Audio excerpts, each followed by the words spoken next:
At yun na nga, isang napakagandang umaga dahil dumating na ang hinihintay nating parcel kahapon pa. Eto, dumating ang ating hinihintay si Kuya mula sa Amazon.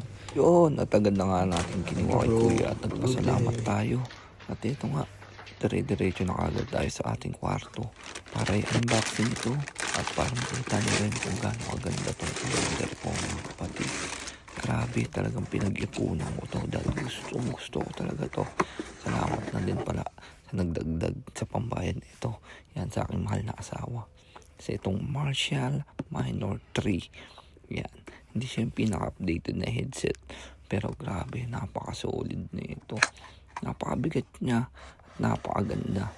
Solid lalo na sa personal. Kitang-kita nyo naman yan mga kapatid. Kung gaano kaganda yung headset na yan. Sheesh, sana all may Marshall 3. Napakaganda. Sa tatak pa lang letter M. Para siyang si Majin Buu. Grabe, napawaw pa talaga ako. Ang ganda talaga nito mga kapatid. Yun, sana magkaroon din kayo balang araw nito. Dahil gusto ko lahat tayo masenso sa buhay at makuha natin ang mga bagay na gusto natin. Long live sa inyo.